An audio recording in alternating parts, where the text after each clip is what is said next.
नमस्कार मंडळी, तुमचं सर्वांचं मनपूर्वक स्वागत आहे. ठरलं तर मगचा आजचा रिव्ह्यू ऐकत आहोत, म्हणजेच 28 जानेवारीचा रिव्ह्यू. चला मग सुरुवात करूया आजच्या भागाला. सायली प्रतिमा आत्या सुमन काकूच्या रूममध्ये असतात आणि प्रतिमा आत्या म्हणतात, सुमन बस हं, सायली आहे तुझ्यासोबत, मी तोपर्यंत कॉफी आणते. त्यानंतर तिथून त्या निघून जातात. तेव्हा सायली सुमन काकूला म्हणते, काकू काय ॲक्टिंग केली आहे तुम्ही? खरंच असं वाटत होतं की हे सगळं रिअल की काय, आणि अजिबात कोणाला संशय पण नाही आला. तेव्हा सुमन काकू म्हणतात, अगं पण मला खूप वेगळं वाटतं आहे. जी लोकं माझ्यावर प्रेम करतात, रविराज भाऊजी, परत वहिनी, आणि मी त्यांच्याशीच खोटं बोलते, तेव्हा ते मला नाही आवडत आहे. तेव्हा सायली म्हणते, काय करणार काकू, पण आपल्याला हे थोडे दिवस नाटक करावं लागेल ना. आपल्याला जर नागराज काकांचा चेहरा सगळ्यांच्या समोर आणायचा असेल आणि या ॲक्सिडेंटच्या मागे कोण आहे हे जाणून घ्यायचं असेल तर आपल्याला थोडे दिवस नाटक करावंच लागेल. तर दुसरीकडे सुभेदारांच्या घरी सचिन आलेला असतो आणि तो बाहेरूनच वाकून बघतो. तेव्हा कल्पना काकू किचनमध्ये काम करत असतात. तर तो लगेच आतमध्ये येतो आणि म्हणतो मॉम. तर लगेच कल्पना काकूंचं लक्ष जातं त्याच्याकडे आणि ते इतक्या चिडतात. लगेच त्या समोर येतात आणि त्याला म्हणतात, सचिन तू का आला इथेस? तू विसरलास का? अस्मिताच्या वडिलांनी तुला हाताला धरून घराबाहेर काढलं होतं. लाज नाही वाटली तुला परत यायला? तितक्यात तिथे प्रताप काका येतात आणि ते म्हणतात, अगं कल्पना काय झालं, काय इतका आरडाओरडा करते? तर सचिनला बघून ते म्हणतात, सचिन तू इथे? तर लगेच त्यांनी दुसरा सीन दाखवला आहे. नागराज काका सारखं सारखं वर बघत असतात, कारण त्यांना माहिती असतं ना सायली वर गेली आहे. तेव्हा अर्जुन त्यांना म्हणतो, अरे काका काय टेन्शन घेतोय, रिलॅक्स, सायली गेली आहे ना सुमन काकूला समजायला. तेव्हा नागराज काका म्हणतात, अरे सुमन कसं आहे, कधी पण हायपर होते ना, म्हणून मला थोडी काळजी वाटते. सायली घाबरेल तिला, तर मी वरती जाऊन बघून येतो. तेव्हा रविराज काका म्हणतात, काही गरज नाही वर जायची, सायली आहे ना ती सांभाळेल तिला. तितक्यात प्रतिमा आत्या कॉफी घेऊन येतात आणि नागराज काका लगेच ट्रे घेतात आणि म्हणतात, दाखव वहिनी तू कशाला जाते, मी नेतो ना कॉफी. तर लगेच प्रतिमा आत्या म्हणतात, अहो भाऊजी राहू दे मी नेते. पण ते लगेच ट्रे हिसकून घेतात आणि तेच वरती निघतात. त्याच वेळेला सुमन काकू आणि सायली त्यांचं बोलणं चालू असतं. सायली म्हणत असते, आपल्याला असं काहीतरी करावं लागेल की आपल्या हातामध्ये ठोस पुरावा लागेल. तितक्यात नागराज काका रूममध्ये येतात. तर लगेच सुमन काकू वेडं असण्याचं नाटक करते. लगेच सायलीला म्हणते, सोड माझा हात, सोड माझा हात, कोणीतरी माझा हात आता बांधणार आहे, माझे पाय पण बांधणार आहे, तू जा इथून, तुम्ही पण जा इथून, कोणीच थांबू नका इथे. तर सायली लगेच सुमन काकूला शांत करते. सुमन काकू शांत व्हा, शांत व्हा. तर नागराज काकांच्या मनासारखं होतं आणि त्यांना खात्री पडते की सुमनच्या डोक्यामध्ये आता फरक पडला आहे म्हणून. तर दुसरीकडे प्रताप काका खूप चिडलेले असतात आणि ते सचिनला म्हणतात, तू का आला इथे, विसरला का? तुला हात धरून मी बाहेर काढलं होतं, जसा आला आहे तसा मागच्या पावली परत जा. तर सचिन म्हणतो, डॅडा मी जाणारच आहे, फक्त मला एकदा अस्मिताला भेटू द्या. लगेच तो मध्ये घुसतो आणि अस्मिता अस्मी आवाज देत राहतो. तितक्यात मागून अर्जुन येतो आणि तो एक सनकेन त्याची वाजवतो. तर सचिन मागे वळून बघतो आणि म्हणतो, मार बाबा तू मार, मी कितीही मार खायला तयार आहे, पण मला अस्मिता आणि माझ्या बाळापासून लांब करू नका. मला एकदा अस्मिताला भेटू द्या. अर्जुन प्लीज मला अस्मीपासून आणि माझ्या बाळापासून दूर करू नको, शपथ आहे तुला. तितक्यात तिथे अस्मिता येते आणि ती म्हणते, माझी आणि बाळाची शपथ घेतो तू? तुला आमची कदर आहे? तुला जर आमची किंमत असती ना तर असा वाहवत गेला नसता तू. आता इथे येऊ नकोस आणि माफी मागून काहीच उपयोग नाही होणार आहे. परत सचिनचं अस्मितासमोरचं नाटक चालू होऊन जातं. अस्मिता प्लीज असं करू नको, मला बाहेर काढू नको, कारण याआधी मी तुला सांगितलं नाही तुला टेन्शन येईल म्हणून. मी कॅनडाला परत जाणार नाही, मी माझ्या बायको आणि मुलाबरोबर इथे राहणार आहे. ज्या वेळेला सांगितलं त्याच वेळेला मला जॉबवरून काढून टाकलं.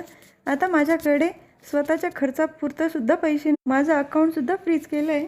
ते बोलले मला की तू परत आल्यानंतर तुला पेरेस देतो, म्हणजे बहुतेक परत जॉब देतो, पैसे देतो, असं काहीतरी म्हणायचं असेल त्याला. पण मी सांगितलं आहे मी परत येणार नाही, मला माझ्या मुलाबरोबर आणि बायकोसोबत एक वेगळं जग निर्माण करायचं आहे. पण बघ ना, माझ्या या जगात मीच एकटा पडलो आहे. तेव्हा अर्जुन म्हणतो, का तुझी गर्लफ्रेंड नाही का तुझ्याबरोबर? तेव्हा सचिन म्हणतो, नाही रे, खरी नाती खरं नवरा बायकोचीच असतात. तेव्हा प्रताप काका म्हणतात, बस झाली तुझी नाटकं, आत्ताच्या आत्ता इथून निघून जा, पुन्हा तुझा अपमान करायला लावू नकोस मला. तर लगेच सचिन म्हणतो, ठीक आहे मी जातो, पण अस्मी मी तुझ्याशिवाय आणि आपल्या बाळाशिवाय जगू शकत नाही.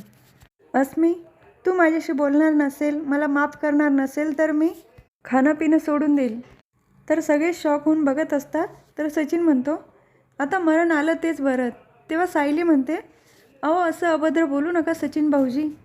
तेव्हा सचिन म्हणतो, सायली वहिनी, आत्तापासून मी अन्न पाण्याचा त्याग करतोय.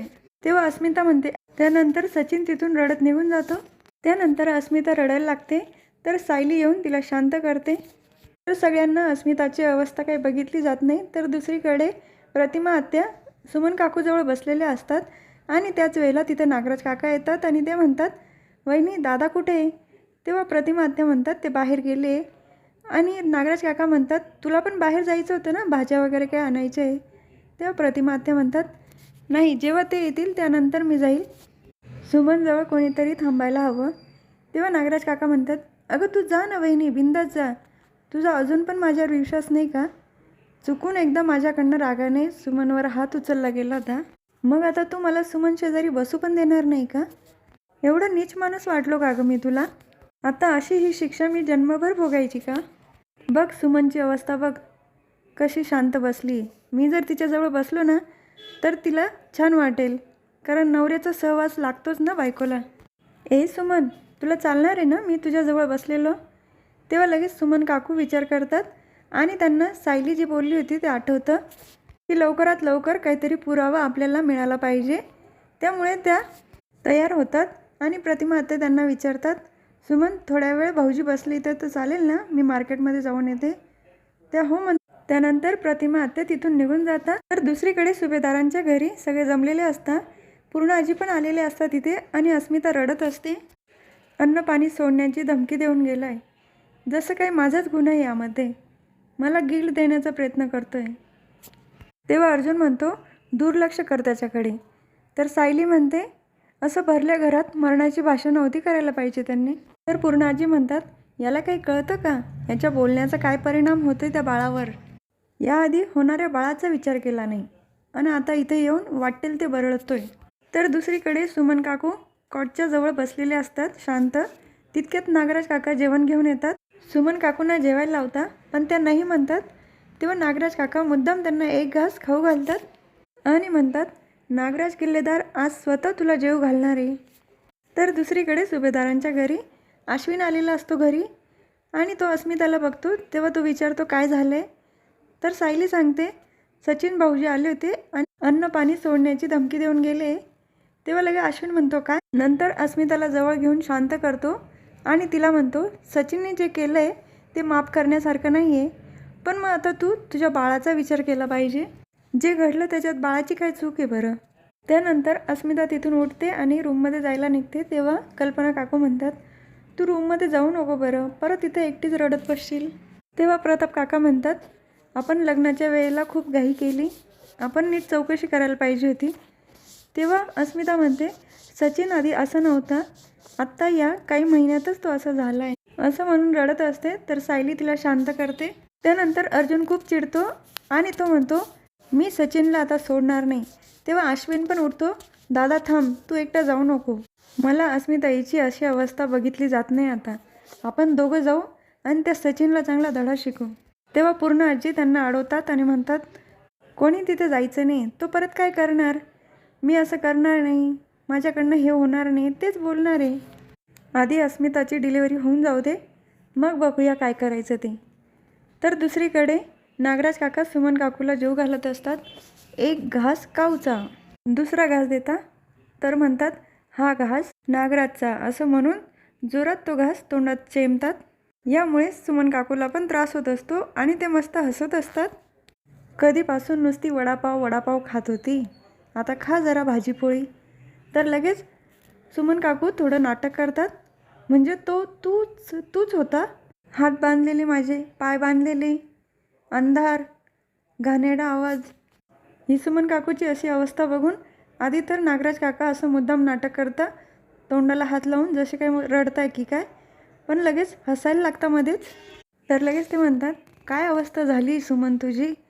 तर लगेच सुमन काकू म्हणतात, किडनॅप, तूच केलं आहे किडनॅप मला.